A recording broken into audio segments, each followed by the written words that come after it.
Hello dear students, welcome back my channel physics SPC. Work power energy का JEE का एक बहुत ही अच्छा और प्यारा सा question. A block of mass 250 gram is kept does not stick to spring. मतलब ये ब्लॉक जो है स्प्रिंग से अटैच नहीं है, अलग है। On a vertical spring of spring constant 100 newton per metre fixed from the block is in equilibrium. The spring is now compressed to have a length 10 centimeters shorter than its natural length, and the system is released from this position. How high does the block rise from this position? Take 0/10 metre पर second square. और ये चार choice दे रखे हैं। तो पहले इसका एक डायग्राम बनाते हैं। सुनिए, इसके सब कुछ डायग्राम में ही है। मान लो कि ये आपका एक रिजिड सपोर्ट है नीचे। This is a rigid support या ग्राउंड, और ये एक हमारे पास ये वर्टिकल स्प्रिंग है। ये रही, यहाँ से ये फिक्स है और ये इसकी नेचुरल लेंथ है। नेचुरल लेंथ मतलब अभी ये कंप्रेस नहीं है, स्ट्रेच नहीं है, और इसका स्प्रिंग कांस्टेंट के है। के is equal to 100 newton per metre given है। अब कह रहा है इस पर एक ब्लॉक जिसका मास 250 ग्राम है रख दिए, वर्टिकल स्प्रिंग पर रख दें ऊपर। तो रखने से ये कितना नेचुरल लेंथ से कितना कंप्रेस हो रहा है, 10 सेंटीमीटर नीचे कंप्रेस हो जाता है नेचुरल पोजीशन से। तो जैसा कि क्वेश्चन में कहा है, इसे 10 सेंटीमीटर नीचे हम ले आते हैं। ये ऐसे कंप्रेस्ड हो गया और इस जगह पर ये एक ब्लॉक रख दिया जिसका मास m है। अब देखो, ये नेचुरल लेंथ से x डिस्टेंस नीचे है। ये कितना गिवन है, ये आपको x गिवन है 10 सेंटीमीटर, दैट मीन्स 0.1 मीटर आपका ये गिवन है। इतना कंप्रेस्ड हो गया है नेचुरल लेंथ से। अब इस जगह पर इसको रिलीज करना है, तो पकड़े हुए हैं पहले, तो इसकी इनिशियल वेलोसिटी तो 0 है, और इस जगह से इसको क्या कर रहा है, रिलीज कर रहा है ना, रिलीज्ड इस जगह से। तो ये पूछ रहा है कि अगर इस जगह से इसे रिलीज कर दें तो ये कितने ऊपर जाके ब्लॉक जो है, कितनी ऊपर जाएगा, ब्लॉक ब्लॉक कितना ऊपर जाएगा, ये क्वेश्चन पूछ रहा है।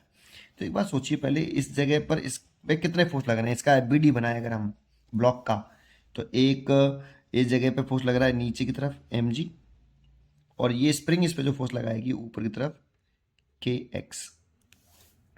ये पोजीशन मान लेते हैं हम इसकी, ये पोजीशन a है और ये वाली पोजीशन b है।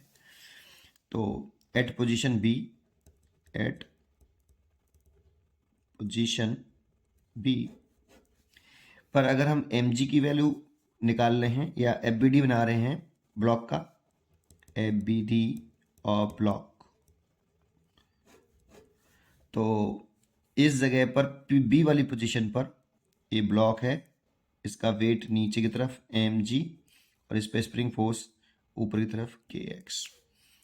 अगर m की वैल्यू निकालें, अगर हम यहाँ पे mg की वैल्यू निकाल रहे हैं कि mg की वैल्यू कितनी आएगी, तो अलग से निकाल देता हूँ यहाँ कि mg is equal to, m की वैल्यू है 250 ग्राम है, तो इसे किलोग्राम में चेंज कर लेते हैं 1000, और g की वैल्यू 10। तो एक जीरो से ये जीरो और इस जीरो से ये जीरो, दैट मीन्स 2.5 न्यूटन। तो इस पे जो ये लग रहा है, ये 2.5 न्यूटन लग रहा है नीचे की तरफ। एंड के एक्स निकाल रहे हैं इस जगह पर, तो के की वैल्यू 100 है और एक्स की वैल्यू 0.1 है, तो दैट मीन्स ये 10 न्यूटन है। तो ये 10 न्यूटन है। तो सोचो, ये जो है इस पोजीशन पर k x is greater than m g. अगर k x is the greater than m g, तो इस पर जो नेट फोर्स लगेगा वो ऊपरी तरफ लगेगा। तो नेट फोर्स जो लगेगा इस पर वो ऊपरी तरफ लगेगा। ये आपका एक्जिशन की डायरेक्शन और यही आपकी नेट फोर्स की डायरेक्शन। तो इसमें एक्जिलरेशन है, तो दैट मीन्स इसकी इनिशियल वेलोसिटी तो 0 थी, अब एग्जिट कर रहा है, मतलब वेलोसिटी बढ़ रही है इसकी। लेकिन जैसे जैसे ये देखो, सोचो ऊपर की तरफ जा रहा है तो एक्स घट रहा है, और एक्स घट रहा है, और एक एम जी तो कॉन्स्टेंट ही रहेगा, लेकिन एक्स घटता जा रहा है जैसे जैसे ऊपर जा रहा है। तो एक सिचुएशन ऐसी आएगी कि एक्स घटते घटते घटते इस के एक्स की जो वैल्यू है, स्प्रिंग फोर्स की जो वैल्यू है, वो mg के बराबर हो जाएगी, और उस पोजीशन को हम इक्विलिब्रियम पोजीशन कहेंगे, क्योंकि उस जगह पर नेट फोर्स 0 होगा। तो मान लेते हैं कि वो पोजीशन आपकी इस जगह पर आ गई, और इस जगह पर मैंने एक और डायग्राम बना देता हूं, ये ऐसे, और ये इसकी नेचुरल लेंथ है, ये वाली इसकी नेचुरल लेंथ है। तो अब ये इससे कितना नीचे की तरफ है, लेट कर लेते हैं x0, और ये आपका एक ब्लॉक है जिसका मास m है। अब इस जगह पे इसका वेट mg, और ऊपर की तरफ स्प्रिंग फोर्स k x0, और ये इसकी इक्विलिब्रियम वाली पोजीशन है, इक्विलिब्रियम पोजीशन। इसे इक्विलिब्रियम पोजीशन क्यों कह रहे हैं, क्योंकि इस वाली पोजीशन पर इसे सी पोजीशन बोल लेते हैं, इसे बी, इसे ए बोला है, और इसे बी, और इस वाली पोजीशन को सी बोला है। क्योंकि जैसे जैसे देखो ये आपका एक्जिलरेट हो रहा होता है ऊपरी तरफ, इसमें एक्जिलरेशन था ए ऊपरी तरफ, और यहाँ पर एक्जिशन हो गया 0 इस जगह पर, क्योंकि इस जगह पर नेट फोर्स 0 हो गया। क्योंकि जैसे जैसे के एक्स बड़ा था और एम जी छोटा था, जैसे जैसे ऊपर जाएगा तो एक्स घटेगा।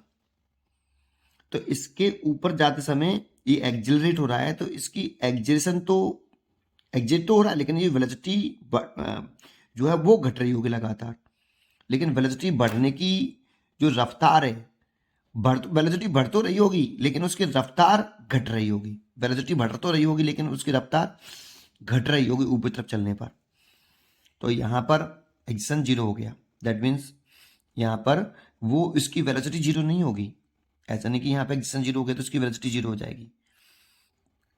वेलोसिटी तो कुछ गेन कर ली होगी इसने, तो यहाँ पर कुछ ना कुछ वेलोसिटी जरूर होगी, ऐसे है ना। एक्शन 0 हुआ हुआ ओनली, नेट फोर्स 0, लेकिन वेलोसिटी कुछ ना कुछ होगी उसके पास।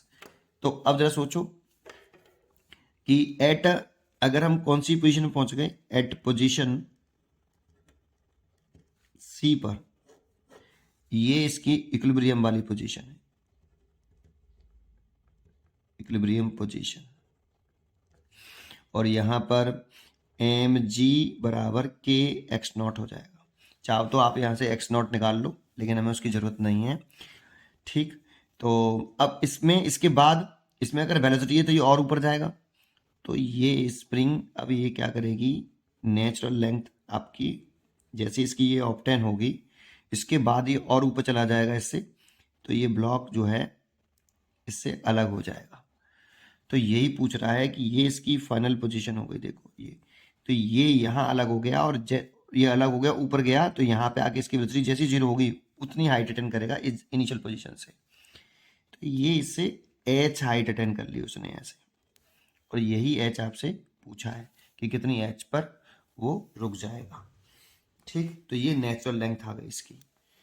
फिर दोबारा से एक बार कॉन्सेंट्रेट करिए, यहां से इस पर के एक्स ज्यादा है एम जी से, अगर के एक्स एम जी से ज्यादा है तो ऊपर तरफ नेट फोर्स है, इसमें एक्जिलरेशन है।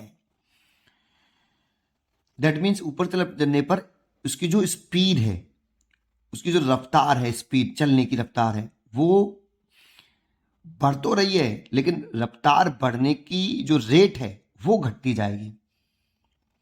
तो एक पोजीशन ऐसी आएगी जहां पर के एक्स नॉट और एम जी इक्वल हो जाएंगे, और जैसे ही इक्वल हुए तो एक्जिशन 0 हो जाएगा, नेट फोर्स 0 हो जाएगा, लेकिन उस जगह पर ड्यू टू इनर्सिया, क्योंकि वो पहले से मोशन में थी, तो ड्यू टू इनर्सिया वो रेस्ट में नहीं आएगी, इस जगह पर कुछ ना कुछ उसकी वेलोसिटी जरूर होगी, और वेलोसिटी होगी तो उस इनर्सिया की वजह से ये स्प्रिंग और ऊपर जाएगी। तो ये जैसे स्प्रिंग नेचुरल स्टेट अटेंड करेगी तो ये अटैच नहीं है इसके साथ, फिक्स नहीं है, तो ये तो रुक जाएगा इस जगह पर स्प्रिंग तो, लेकिन ये ब्लॉक उछल के ऊपर चला जाएगा कुछ ड्यू टू इनर्सिया, और ये जैसे इसकी वेलोसिटी 0 होगी ब्लॉक की, वहां पे ये रेस्ट में आ जाएगा। तो आपसे ये पूछ रहा है कि इस जगह से ये कितनी हाइट अटेंड कर लेगा, ऐसे, बस इतना क्वेश्चन है। तो एक बार हम इसको अब सॉल्व करते हैं कि कैसे करें इसको सॉल्व आगे। तो नेक्स्ट पेज पे जाता हूँ, अब बस केवल थ्योरम लगानी है। आप इसमें वर्क एनर्जी थ्योरम अप्लाई कर दीजिए। वर्क एनर्जी की थ्योरम क्यों, क्योंकि इसमें केवल स्प्रिंग फोर्स है और ग्रेविटेशनल फोर्स है ओनली। तो इसमें हम लिख सकते हैं कि सिंस यहाँ पर only spring force and gravitational spring force लग रहा है जो जीरो नहीं है, और एक ग्रेविटेशनल फोर्स लग रहा है जो जीरो नहीं है, जो कि कंजर्वेटिव फोर्स है। जो कि कैसे फोर्स है? कंजर्वेटिव फोर्स ओनली, केवल ये लग रहे हैं। सो इसकी जो आपकी मैकेनिकल एनर्जी है वो कांस्टेंट रहेगी। या आप इसमें आप वर्क एनर्जी थ्योरम लगा दीजिए, तो वर्क एनर्जी थ्योरम लगाएं तो हम ये लिख सकते हैं work done by gravitational force plus work done by spring force और is equal to change in kinetic energy. ये हमने वर्क एनर्जी थ्योरम लगाई है, वर्क एनर्जी थ्योरम। ये अब जैसा कि हम जानते हैं ये भी कंजर्वेटिव फोर्स है और ये भी कंजर्वेटिव फोर्स है, ये दोनों ही कंजर्वेटिव फोर्स हैं, और work done by conservative force is equal to minus के डेल्टा यू। सो बट यहाँ लिख सकते हैं work done by gravitational force is equal to minus के डेल्टा यू, और ये आपकी change in gravitational potential energy, and work done by spring force is equal to minus के डेल्टा यू, और ये change in elastic potential energy. ये आपका ऐसे ले सकते हैं, तो इसे में वर्डन बाई माइनस के डेल्टा यू ये ग्रेविटेशनल पोटेंशियल एनर्जी है, और माइनस के डेल्टा यू ये आपकी इलास्टिक पोटेंशियल एनर्जी है, बराबर चेंज इन काइनेटिक एनर्जी। आप ये लिख सकते हो इसमें। और ये लिखा तो इस जगह पर अगर हम ग्रेविटेशनल पोटेंशियल देख रहे हैं तो इसको देखो, पहले माइनस साइन कॉमन ले लो इसमें से, और इसे लिख सकते हो आप delta u gravitational potential energy plus delta u elastic potential energy is equal to पूरे में डेल्टा के, ऐसे दिस इज अ डेल्टा के। अब इसमें आप माइनस के इसे लिख सकते हो आप final potential energy minus initial, और ये वाली ग्रेविटेशनल पोटेंशियल एनर्जी है, प्लस इसे लिख सकते हो आप फाइनल माइनस इनिशियल, और ये इसकी इलास्टिक पोटेंशियल एनर्जी है, और is equal to change in kinetic energy, that means final kinetic energy minus initial kinetic energy. अब इसे अप्लाई कर लो इसमें आप, मैंने ये पूरा करके दिखाया है आपको कि कैसे क्या करना है, ठीक। अब इसमें इसको आप अप्लाई करना है आपको इस थ्योरम को। तो देखो इनिशियल ये स्टेट है, ये इनिशियल है, और ये आपकी फाइनल पोजीशन है।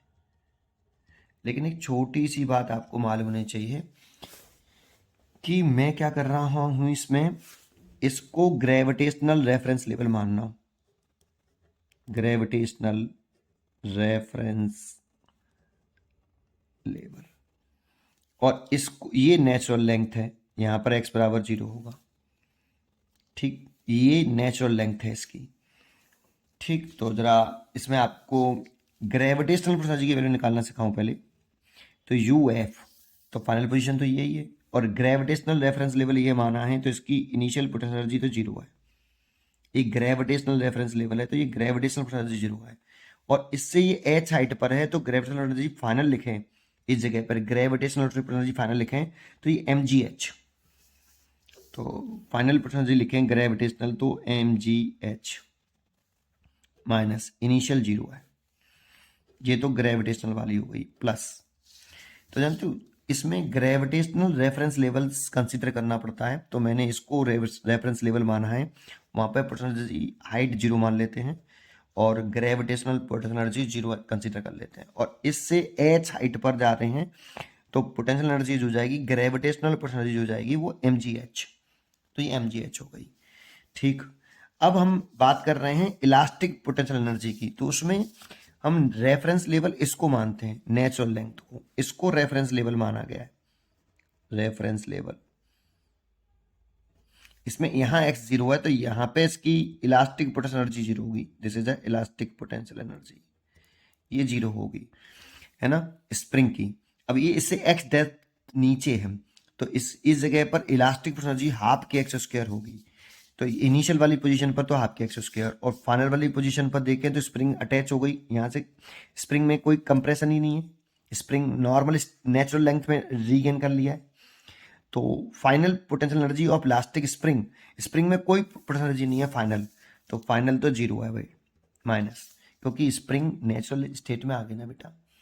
फाइनली जो है नेचुरल स्प्रिंग नेचुरल लेंथ में आ गई, इसमें इलोंगेशन नहीं है ना, एक्स जीरो है और एक्स जीरो है, तो इस सिचुएशन में इस जगह पे final potential elastic potential energy zero होगी, तो मैंने वो जीरो लिख दी। और इनिशियल कितनी है बेटा, ये दी, इनिशियल कंप्रेशन एक्स है, तो मैं लिख सकता हूं इनिशियल में हाफ के एक्स स्क्वायर, ये देख, और ये पूरा बड़ा ब्रैकेट ऐसे is equal to initial kinetic energy भी जीरो और फाइनल काइनेटिक एनर्जी भी जीरो, दोनों ही जीरो, ये भी जीरो और ये भी जीरो है, तो इनिशियल और फाइनल दोनों ही जीरो हैं, और दोनों ही जीरो हैं तो ये भी जीरो है और ये भी जीरो है। बस अब सॉल्व कर लेना है। तो ये कोई यहाँ से सॉल्व करूँ तो ब्रैकेट में ये एम जी एच और माइनस ये हाफ के एक्स स्क्वायर बराबर जीरो। अब इस माइनस को अंदर खोलें तो माइनस का M G H plus half K X square is equal to zero, इसको इधर ले आइए, तो M G H is equal to half K X square. बस सबकी वैल्यू पुट करनी है, एम की वैल्यू 250 ग्राम है, उसे किलोग्राम में बदल लो, जी की वैल्यू एच है, ये है, और एच तो निकाल ही ना है, हाफ के 100 है और एक्स की वैल्यू 0.1 उसका स्क्वायर है, इसलिए 0.1 इंटू 0.1। तो देखो एक जीरो से ये जीरो कैंसिल, इस जीरो से ये जीरो कैंसिल, और इससे ये पूरा कैंसिल हो गया, तो इधर बचा 25/10 एच और इधर बचा 1/2, तो एच इज इक्वल टू हो गया 10/50, दैट मीन्स 0.2 मीटर हो गया, तो इसीलिए एच बराबर 20 सेंटीमीटर लिख सकते हैं, तो इसीलिए सेंटीमीटर में 20 सेंटीमीटर आया। इसीलिए इसकी जो चॉइस होनी चाहिए वो इनिशियल पोजीशन से इतने पर इतनी हाइट वो राइज करेगा 20 सेंटीमीटर, इसका आंसर होना चाहिए 20 सेंटीमीटर। ठीक, पढ़ते रहिए और खुश रहिए, थैंक यू।